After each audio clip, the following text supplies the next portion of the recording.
Join us on a journey where we unravel the latest trends, tackle burning questions, and explore innovative strategies that are shaping the future of compensation, all with a cup of coffee in hand.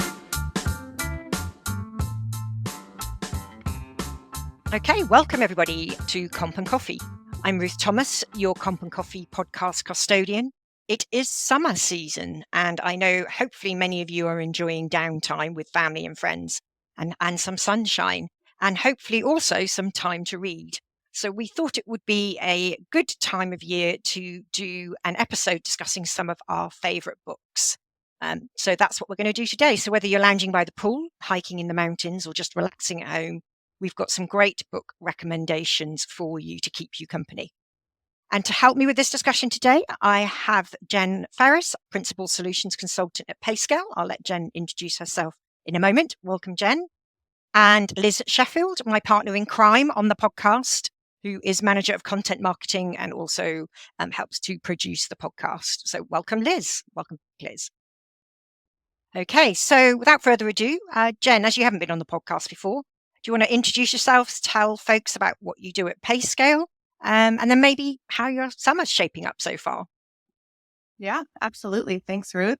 I have been at Payscale for over 13 years now. I've done lots of different things in the business, from implementations to comp consulting and managing our professional services team. But I now get to work with our revenue-focused teams and our customer success teams as well with our clients across all platforms. In a prior life, I was an HR and compensation practitioner. So that's the lens through which I see the world. Comp is, I won't say my deepest passion, but it is a big passion of mine. And I also teach courses for World at Work. So living and breathing comp every day. In terms of the summer, it is shaping up well so far. We are in the pinnacle of summer in the Seattle area. This is the time of year that I remember why I live here. And it's beautiful. It's beautiful. And we're enjoying every ounce of sunlight that we receive. And no rain. Is it raining in Seattle? Well, there's been a touch, but we've needed it. So it's okay. Well, Liz, you're also based in Seattle. Just remind folks about what your job is and how you're enjoying the summer in Seattle. I will jump on the summer sunny Seattle bandwagon with Jen. Loving the Seattle weather. This is the time of year that we don't really leave because it's so nice. And I am the manager of content marketing. So if folks are reading ebooks or quick guides or listening to the podcast, my team and I help get those out the door to help our clients, customers, prospects, and anybody in the comp community. And side note, I was an English major, so I was thrilled by the idea of this podcast. Thank you for letting me barge my way in. Well, I know we talk about books quite a lot, Liz, anyway, in our sort of day-to-day interaction. So I was an English major too. So that's why I'm passionate about books. And still on my to-do list to write a book. So we'll see. Okay, so we've got a few books lined up to talk about. I think, Jen, we're going to start with one of yours first. I think you've got a couple that you're going to talk us through. For the listeners, we're going to link all the books in the episode notes that we talk about. So don't worry if you didn't get the whole title or the whole name, you'll be able to find that there. But we're just going to share a few books that we found. Tell us what we found most intriguing about them and see what you think. So, Jen, the first recommendation you had was The Myth of the Nice Girl, Achieving a Career You Love Without Becoming a Person You Hate. And that's by Fran Hauser.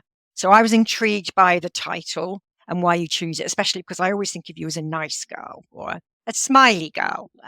But that word's very emotive, I know, in the workplace. Well, in life as well, I find nice a very emotive word. So tell us why you chose that book and how you found it.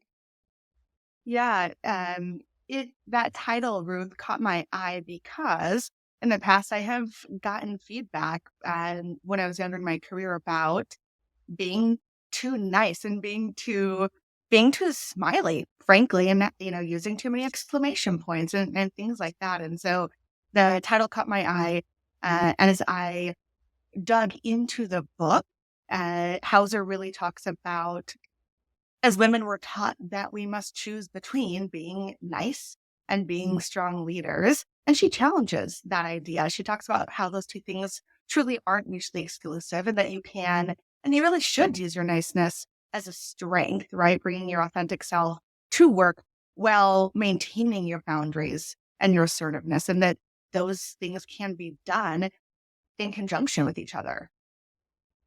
But you said that of the two books that you suggested we talk about today, that this one potentially wasn't your favorite book. So tell me more about that. Yeah, it wasn't. I wanted it to be. I really wanted it to be my favorite book, but it wasn't. I felt like for my own personal growth, it fell a little short. As I'm reading books, I love reading. I like to devour them. I can get through a couple books a week if they're really good. And in doing that, my goal is always to uncover new strategies or uncover new ways of thinking or to view the world through a different lens, right? And so the way that Hauser presents the book and the different strategies she brings to the table, they weren't necessarily fresh perspectives to me. They were things that I had discovered on my own or via mentorships throughout my career. So the strategies and guidance felt more second nature to me, which is why it wasn't, my favorite book. So would you recommend it to others to read? I would. I really think it could be a great book for women who are maybe younger in their careers or still navigating how to balance being direct and decisive while continuing to be authentic and kind and empathetic at work. One thing that I did really love in the book, and I've used this stat that she brings up, she talks about overcoming imposter syndrome. And that's something that I personally have struggled with in my career, and I continue to struggle with it at times. And she brings up this stat that is men are more likely to apply for a job if they meet about 60%, barely above half of the qualifications listed in the job posting, while women tend to apply only if they meet nearly 100% of the criteria. And I know that I've heard this stat before, and we hear all the time about gender differences in confidence and in the risk-taking in the workplace and how that has such a profound effect on so many things. And Hauser uses that to highlight the challenges that women face when it comes to self-promotion and career advancement. And that really hit home for me. So it wasn't a slam dunk in terms of the entire book, but there were definitely pieces that really resonated. Yeah, I've read a couple of books that cover a similar theme as well. I think it's always good, as you say, particularly for maybe women starting out their career, just to be aware of the fact, there's men are from Mars, women are from Venus, and how that plays out in the workplace. We are often very different in terms of how we show up and the competencies that we display.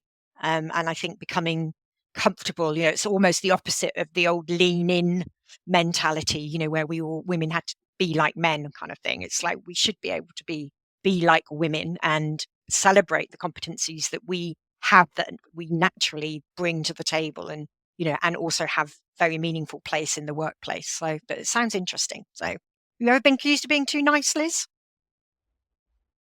Yes. I can't believe you would ask. Yes. No, I was actually, and yeah, a lot of what you were saying, Jen, about the imposter syndrome and that stat. I regularly try to remind myself of, I've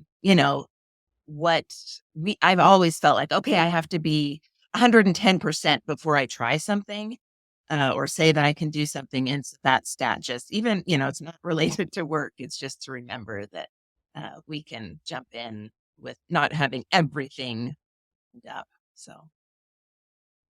Okay, Jen. So you also offered another book, Leading Without Authority by Keith Ferrazzi. And in your own words, you say you're obsessed with it. So tell us more about that. I love this book. I need us all to read this book. This needs to be a company book that we all read because it is incredible. I just could not get enough of this book. So essentially what this book is about is influencing and motivating others, regardless of your formal position in an organization, And the way that he proposes doing that is by building relationships and collaborating across organizational boundaries. So he talks about creating value for others to gain their support and engage in ultimately what he calls co-elevation. So that sounds interesting. What does co-elevation mean? I know, did it perk your ears a little bit to hear that? You have to read the book. No, come on, tell us. So co-elevation, in short, is helping others succeed while at the same time achieving your own goals. So it's essentially partnering with somebody to co-elevate, forming a relationship where various individuals, throughout the organization. So Liz, you and I could co-elevate in first, I'm identifying what it is that I can help you with, right? I'm creating value for you first.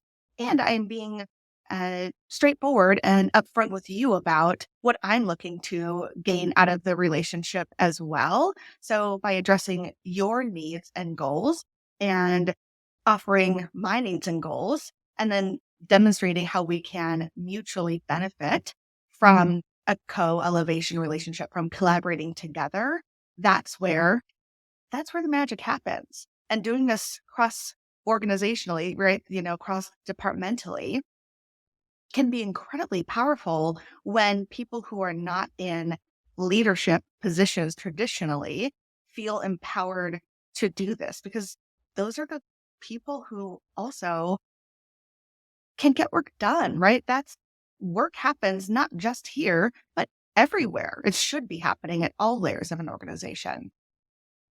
Well, that sounds interesting, particularly if you think about the environment we have here at Payscale, where we're all working remotely.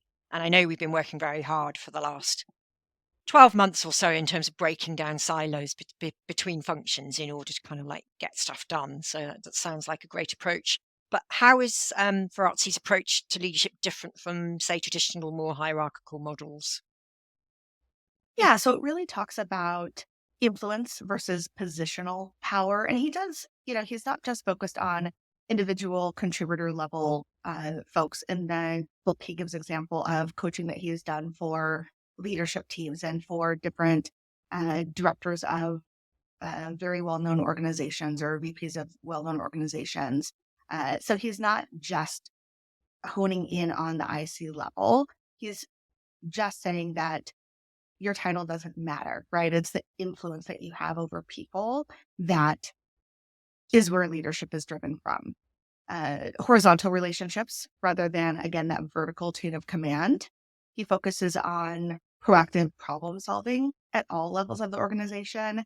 And then ultimately promoting a more agile and adaptable organizational culture, to your point, Ruth, especially with being remote, being agile and being able to adapt to things more quickly, but also having relationships when you're not in a building with multiple floors where you can say, I need to go down to floor 2 and talk to Liz.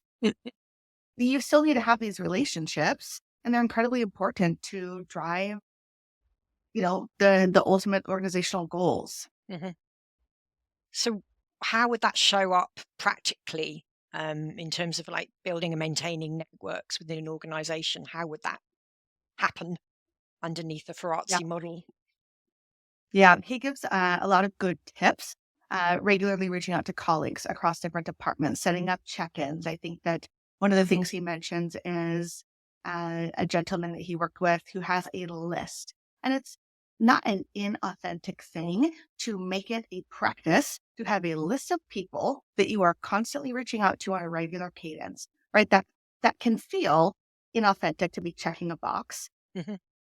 And it is if you're just checking a box. But if you're having a list to hold yourself accountable to maintaining relationships, sometimes that's what you have to do in the busy world that we live in, right?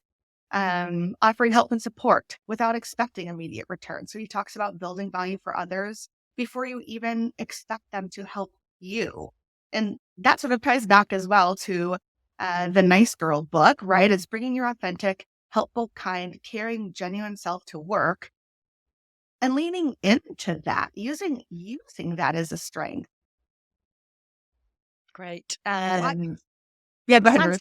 Yeah, go. That all sounds great. Sorry, were you going to add some more there? No, I could talk for days about this. Go on.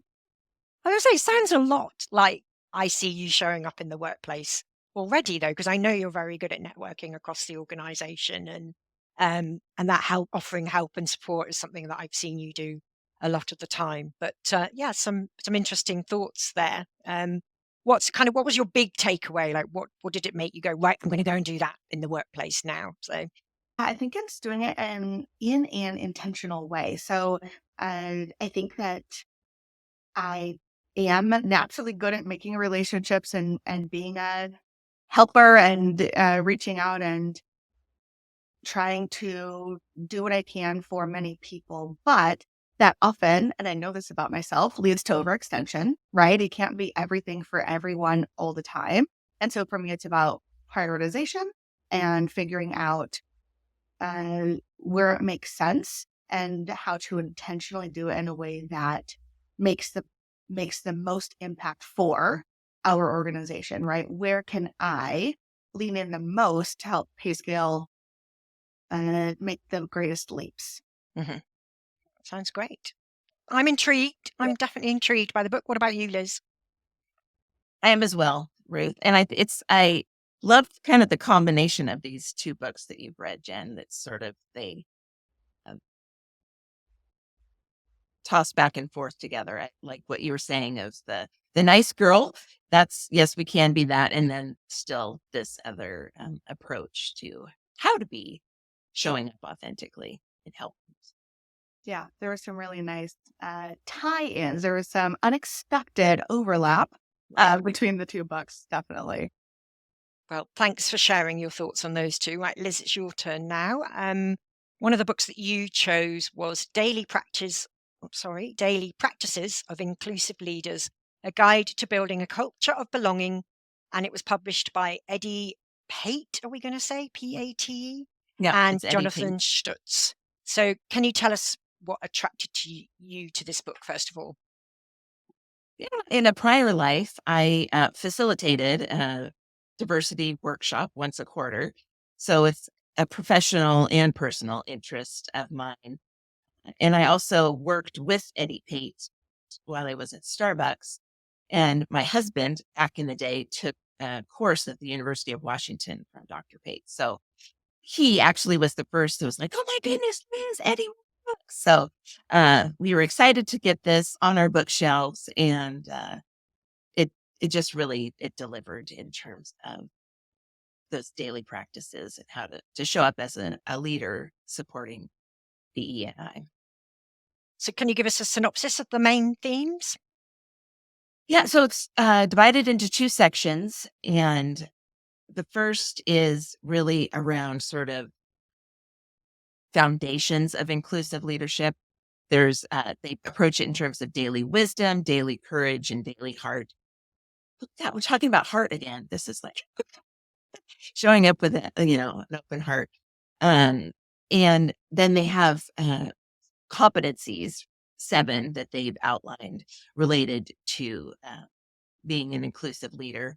And then the second part is a list of kind of, these are the daily practices. So here's how the why, and then there's the how. So that's related to everything about HR, in terms of attracting, retaining, engaging, and even when talent leaves, how is DE&I focused in that arena?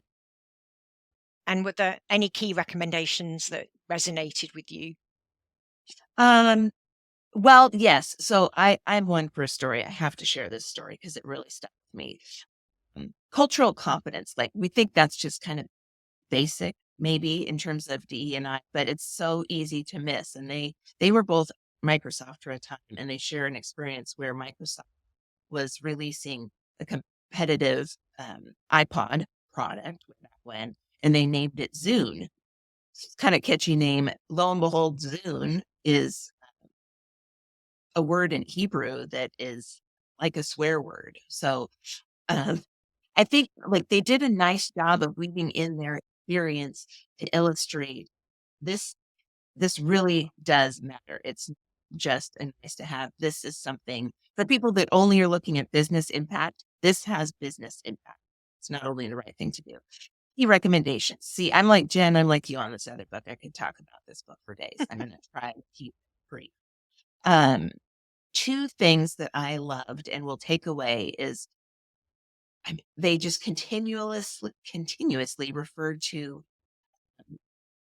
daily inclusive practices related to DE&I being pebbles that leaders are dropping into the organizational culture and the ripple effects. And I just thought that was really powerful. I think some of us, it would be great to have sweeping change, but that isn't always possible. But just every little thing that you're doing is having a ripple effect. Loved that. And then they talk about the danger of a single story, and that really resonated with me as well. So we might be thinking, oh, I've worked with someone from X culture, or I've worked with somebody with this type of diversity in their life. And then everybody that we meet that shares that similar aspect is going to be the same way. And that's just not the case. And so, there's just, I thought it was a catchy phrase, honestly, the danger of a single story, that you can't just take one story and apply it to everybody. Sounds interesting. Yeah, I've definitely had some that Zune example in my role as being like HR leader especially when I was based out in Asia Pacific and I was working for US firms. And, one of the things I would struggle with every time was when they would try and insist that it was summer and we could all wear a summer wardrobe to work.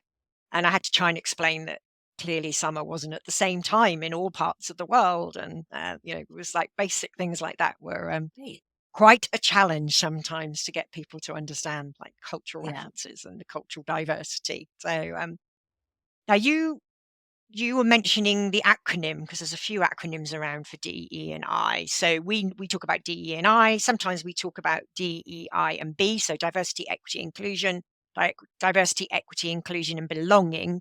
They have the acronym I, D, and E. Tell me about that. Yes. So they inclusion, diversity, and equity. And they put inclusion at the front because they feel like that's like everything needs to start from inclusion. That's the foundation that you're building everything else, which actually made a lot of sense to me. I've for decades have said DE&I, so it's a little bit of a tongue twister for me, but I appreciated that they kept all those three elements in there, but just shifted the order of them. So yeah, again, right, being open to a new idea. I felt that was well, I think from the perspective that they're looking at it, they are very much focusing on the inclusion element of DE&I, aren't they? Diversity is obviously getting different types of people in the door. Equity for me is all about the processes that you're putting in place to make sure people have opportunity that they need. Inclusion is making people feel like they belong. And I think, the feeling is for many years we've had diversity tactics, but we've missed out on the inclusion element. And that's, becoming more and more important today. But quite a hot topic because there's been a bit of a debate recently with recent activity from the Society of Human Resource Management, who decided to remove the E from their acronym. And that caused quite a flutter in the HR communities across LinkedIn. Any thoughts on that, Liz? You were following it. Any sort of thoughts about how that played out? Well, I took encouragement from it actually, because there was such a reaction, right, and a robust dialogue, I'll say, that came out of it. So part of why I was also excited about this book is that, I think people see headlines as DE&I, going away. Is it forgotten? So both that reaction to the SHRM removal of E from their acronym, as well as Eddie and Jonathan are writing books like this. So this is still a conversation, thank goodness, that we're having, and it's not going away. So even though it was a bit of a kerfuffle there in the social media around the SHRM decision, I think it's positive, right? It's dialogue. So, Mhm. yeah. So, yeah, I mean, and if you missed that, we kind of put out a statement here at Payscale saying we still very much believe in equity. I think we did a LinkedIn post on it and explaining, why we believe the E should stand on its own in the acronym, because we feel we play a very important part in our role here at Payscale in helping to ensure equity, not equity in the workplace, equity of opportunity, and also pay equity. So if you missed that, go and find Payscale on LinkedIn, and you can see where we ended up as an organisation in terms of our view on that. So, well, pay equity we've mentioned, so that's probably a good segue to the book that I'm going to recommend. This is a book I read a couple of years ago, 18 months ago, but I just reread it when I was on holiday recently in Italy. And it's a book called Fair Pay by David Buckmaster. So it initially came out in 2021.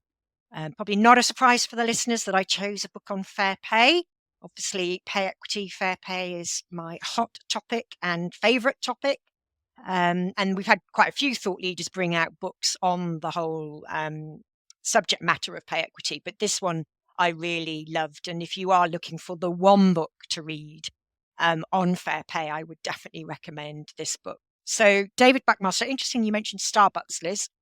David was compensation expert. He worked at Starbucks. He's also worked at Nike, KFC, and Pizza Hut. I now know David because I reached out to him after I read his book and told him I loved it. And we've now engaged in a thought leadership, kind of backward and forward. He spoke at Payscale conference in 22. And if you've attended any of the World at Work webinars that are held on Equal Pay Day, so that's a day when Payscale comes together with, in theory, our competitors in the field of pay equity, but we all stand unified on Equal Pay Day to talk about how pay equity is progressing, both in the workplace and in society. And David is the MC on that. So he's MC'd that webinar for the last 2 years. So if you want to see David in action, you can probably go to World at Work and find that webinar. But yeah, he's just a great all-round guy. This book really takes on the crisis of income equality.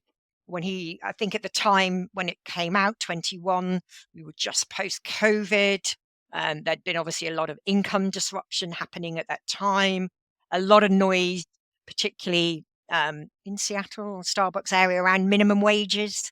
And so this is kind of where he leans into in this book, talking about some of the problems that we have with our current compensation models, as well as demystifying pay practices.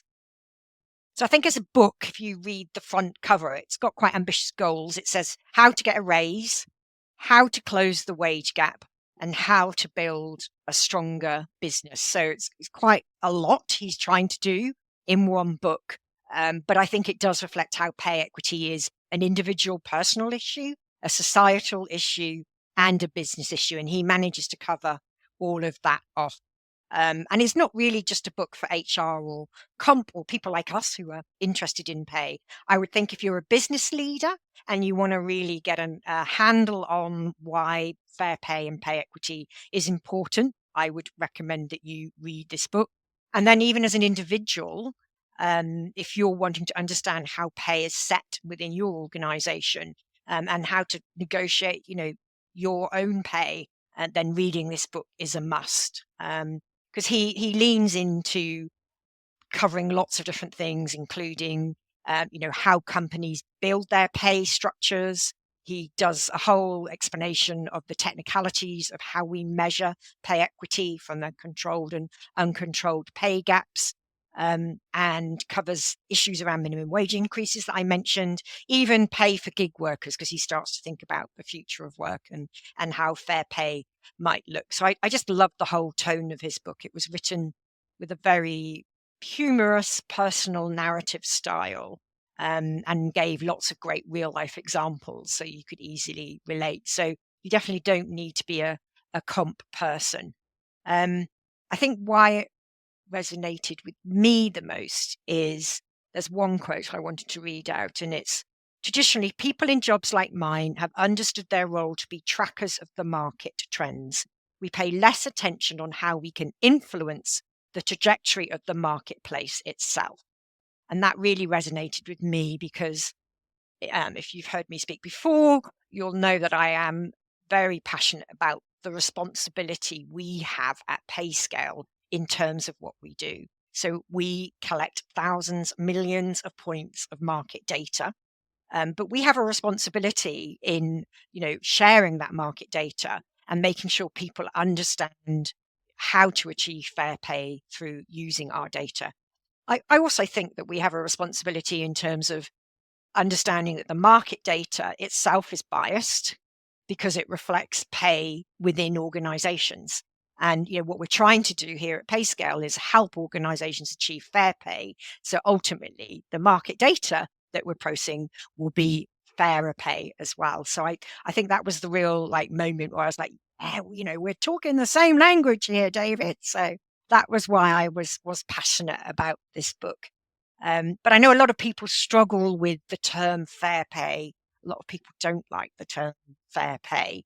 And he particularly suggests thinking of it as an operating mindset rather than kind of some utopian state that we're all trying to achieve. So it was kind of very inspirational. It's a very funny read as well. So I definitely recommend, if you're wanting to read that one book about fair pay, this is the one that I would recommend. So have I tempted you, Jen or Liz, to read that book? Ah, Yes.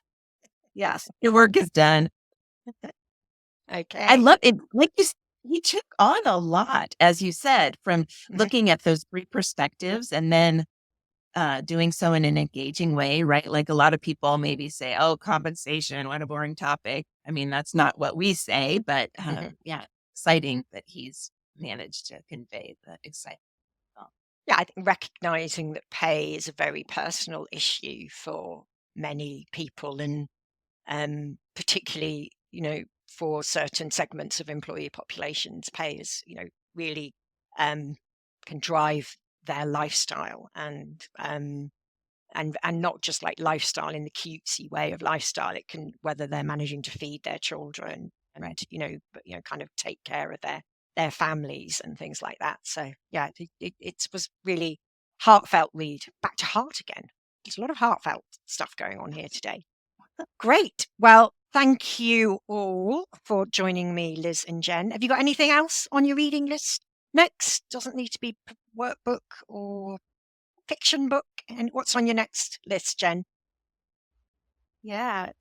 We have, so to Liz's point earlier, in Seattle, in the between the months of July and September, October, you're not allowed to leave. Like those are just the rules of engagement for living here. And so we do, not a big fan of road trips. I'm not really a car driving road trip gal, but it's what we do in the summer.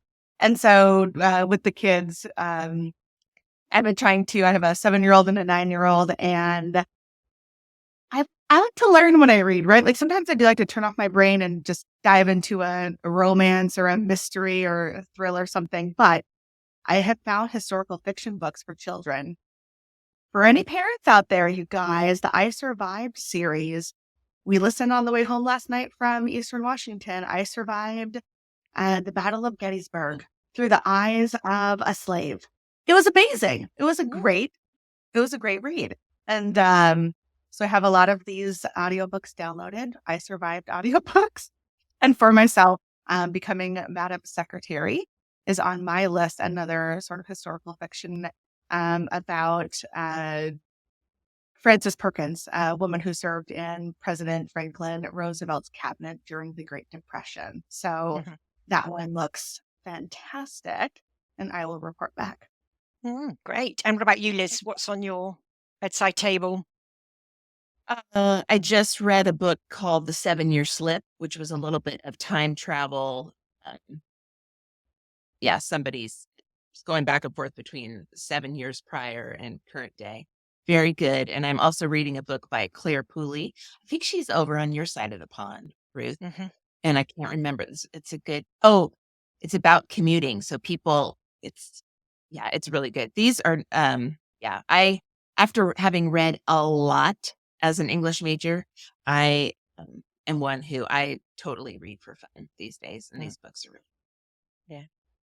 Well, thank you both for coming on the podcast today and sharing your reading list. Hopefully we've inspired you listeners. Maybe you'll go and grab a copy of one of those books. We're not getting commission on any of those books. It's not an advert. But we will make sure we list all the books we talked about today in the episode brief. If you enjoyed listening to us, let us know. You can email us at coffee@payscale.com. And if you liked the format of the episode and you think this is something you'd like to do again, or even if you want to come on and join us on the podcast and talk about some books that you've read, then do let us know. Thank you very much for joining us, and goodbye.